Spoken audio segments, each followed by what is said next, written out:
China is seriously concerned about the DPRK nuclear issue, and our position on the issue is clear and consistent. We have repeatedly stressed that as the situation on the Korean Peninsula is highly complicated and sensitive, that all parties concerned should exercise restraint and make joint efforts to ease tensions, rather than provoking each other and making things worse. This follows confusion when President Trump first claimed the Armada was on its way toward the Korean Peninsula, but it later turned out the U.S. ships were in fact going in the opposite direction. All this while tensions in Korea are still high, with Russia reportedly strengthening its far eastern border. RT's Alexei Arashevsky reports. Just days after U.S. missile strike on a Syrian airbase, President Trump, in a televised interview, made further show-of-force kind of comments that U.S. naval fleet was heading towards the Korean Peninsula. We are sending an armada, very powerful. We have submarines, very powerful, far more powerful than the aircraft carrier, that I can tell you. The problem is that it actually wasn't at that time. New York Times revealed that when Trump and a number of officials made the claim, U.S. carrier Carl Vinson, along with 3 other warships, were in fact heading to the opposite direction to take part in joint exercise with the Australian Navy in the Indian Ocean. And that blip could have stayed unnoticed if the Navy itself did not post a picture of the vessel last Saturday, saying it was made while Carl Vinson was passing through Sunda Strait off the coast of Indonesia. The untimely and uncoordinated announcement sent a lot of blushes onto the faces of the Pentagon officials, but now the White House says the Armada is finally headed to the Sea of Japan. I believe that he might have spoken too quickly on this location of the vessel before it was actually arriving. The President said that we have an armada going towards the peninsula. That's a fact. It happened. It is happening, rather. It was announced that it was going. It will be there. We were asked simply a question on that. I think all other questions should be asked of the Department of Defense. The new war in Korea did not break out last weekend with a reported missile test by Pyongyang resulting in a failure. But North Korean officials still prefer to saber-rattle, saying they might hold such tests on a weekly basis and are ready for a full-blown military action against the United States. It even shows a propaganda video of destroying a U.S. city and burning the U.S. flag. Meanwhile, an amateur video footage filmed in the Russian Far East went viral online, showing redeployment of Russian troops onto the border with North Korea. The Kremlin said through its spokesperson Dmitry Peskov on Monday that only a coordinated international effort would be the right way to solve the Korean crisis peacefully, noting at the same time that Moscow was highly concerned with what was happening on the Russian Far Eastern border. The same notion has been voiced by Beijing. So things may have calmed down a little bit for now, but the situation can hardly be described as stable. The U.S. fleet is expected to arrive by the coast of the Korean Peninsula early next week. Alexei Arashevsky, RT, reporting from Washington, D.C. As Vice President Mike Pence issues tough new warnings to North Korea, we're learning the U.S. Navy strike group, which the Trump administration said was headed for the Korean Peninsula, was actually sailing in the opposite direction at the time, towards the Indian Ocean for training exercises with Australia's Navy. But the USS Carl Vinson is headed for the Korean Peninsula now, and miscommunication between the White House and the Pentagon is said to have caused this sort of mix-up. Retired Four-Star General Jack Keane, who's also chairman of the Institute for the Study of War and a Fox News military analyst, joins us now. So, General Keane, we're going to need some expertise on this because a lot of us haven't, sailed in the Navy and don't really know what happens in the military on the inside. Is this typical that this sort of miscommunication happened? I mean, what's your take of what transpired here? Well, it's pretty unusual to have the President's spokesperson and the Secretary of Defense talking about a carrier strike group heading towards the Korean Peninsula when it's in fact heading in the opposite direction to participate in the training exercise. I think what may have happened is when they publicly canceled the port calls with Australia, someone may have come to the conclusion that the training exercise with Australia was indeed canceled and therefore associated this carrier strike group with heading towards the Korean Peninsula. I don't believe for a minute that anybody was trying to mislead the American people here. Well, I mean, that's what's being inferred, by the way. I don't mean to interrupt, but this is bottom line. If that's what's being inferred, oh, look, the Trump administration really didn't know what was happening. We don't even know where our ships are, and this is the way that it's being characterized. Your thoughts on that, or what? Well, the White House is totally dependent on the Pentagon to tell them where our ships are, where all the troops are, what their activities are, anything that's relevant to them, and certainly a major movement of a carrier strike group going in a different place than where it was initially intended to go will always get some public exposure, to be sure. I think it's just a mistake, and the people involved in the mistake are probably, knowing the military, they've owned up to it already. Well, hopefully that's the case and it won't happen again, just because of anything, it's taking away for some more of the important issues, which is like, what is our policy for North Korea? What does this group intend to do in the region? What do you see the mission in the immediate horizon being, General Keane? I don't think they're there to conduct any military operations with North Korea, which people are speculating about. I think they're fundamentally there to reassure our allies, and that is why Secretary Mattis went there 2 days after he came into office, Secretary Tillerson a couple of weeks later, and now Vice President Pence. You have to understand, Jenna, this provocation from North Korea has been going on for some time, and our allies in the region, because the Obama administration put in place strategic patience, definition of that is do nothing, they have been intimidated by North Korea.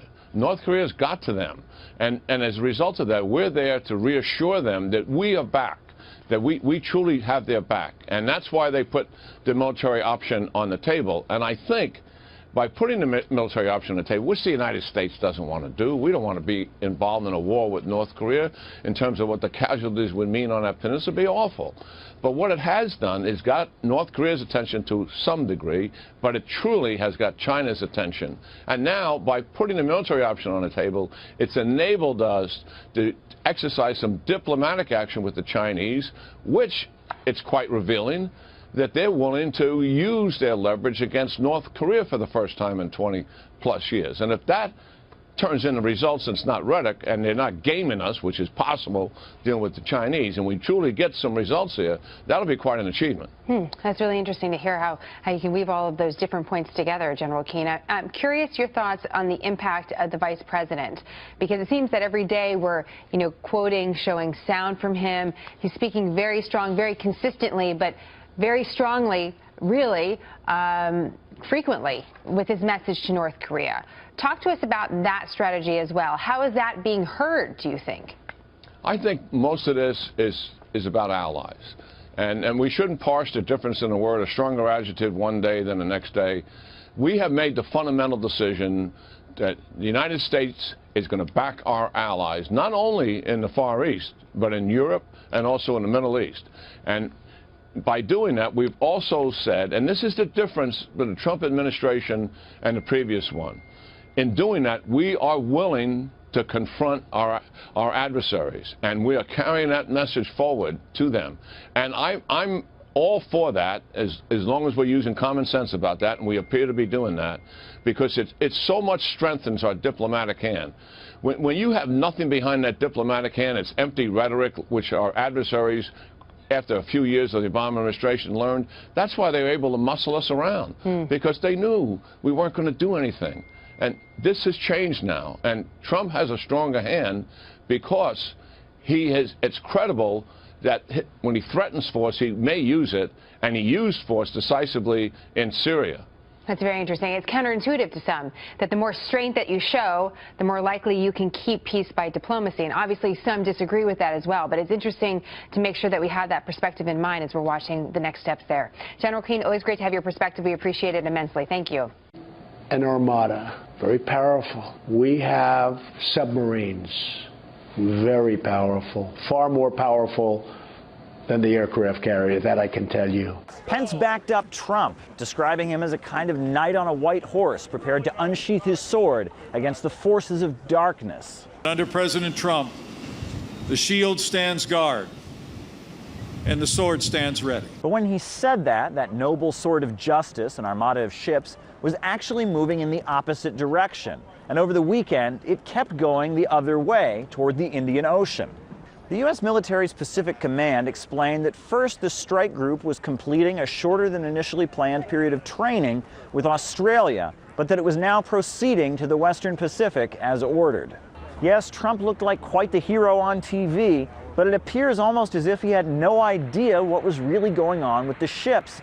And it gets worse. People are now starting to question whether or not Donald Trump actually knows Kim Jong-un's name. He just kept referring to him as the gentleman. You know, they've been talking with this gentleman for a long time. You read Clinton's book, he said, oh, we made such a great peace deal and it was a joke. They've all been outplayed by this gentleman, and we'll see what happens. Plus, he referred to him working with Bill Clinton and negotiating over nuclear weapons. These are things that happened under Kim's father and grandfather. Well, they all bear the same name, so hint to Trump, just refer to the leader of North Korea as Kim. The trouble doesn't stop at North Korea. It turns out that the U.S. president isn't too good at geography either. We've just launched 59 missiles heading to Iraq. Well, you headed to Syria?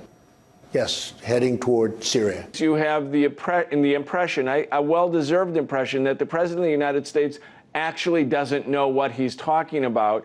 He's following somebody else's script. Unfortunately, the dominant script in the United States and in Washington has been written by the military-industrial complex and those who have a neoconservative, hawkish military foreign policy. So Trump, in fact, looks like an actor, a reality show TV star actor who's getting his lines wrong. I mean, well, maybe he is. North Korea is issuing a new threat to the U.S., warning of a, quote, super mighty preemptive strike.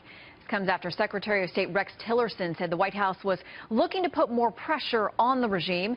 Benjamin Hall is following it all from London. All right, good morning to you, Benjamin. This is a constantly developing story minute by minute. What is the latest? You're right, Shannon. There seems to be a lot of back and forth at the moment as the U.S. and their allies consistently say that the North Korean regime must change its ways. The regime continues to threaten these attacks. And as you say today, they have threatened a super mighty preemptive strike, saying that they could immediately wipe out U.S. forces in South Korea and also strike the U.S. mainland, reducing them to ashes. Their provocations now seem to be ratcheting up. But Secretary Tillerson, his response was as measured as ever. We're reviewing all the status of North Korea, both in terms of state sponsorship of terrorism, as well as all the other ways in which we can bring pressure to bear on the regime in Pyongyang. So no let up from North Korea, but continued pressure from the administration to try and solve this awful solution, this awful problem. Shannon? Okay, so China, obviously, Benjamin, a key player here. The president's talked a lot about our growing role with them, his chemistry with their top leader. What does that country now have to say about how this is playing out? You know, Shannon, there's been sort of mixed signals from them. Of course, China has a relationship with North Korea. They have done for some time, and that's not going to change overnight. But they are getting frustrated with the regime. You know, the U.S. has a pretty good relationship with China on this at the moment, as seen with Trump's meeting with the president in Mar-a-Lago. But the Chinese say they are opposed to any U.S. unilateral sanctions and action in Korea. And they've also said that at the moment, they continue normal relations, including normal business contacts with the rogue state.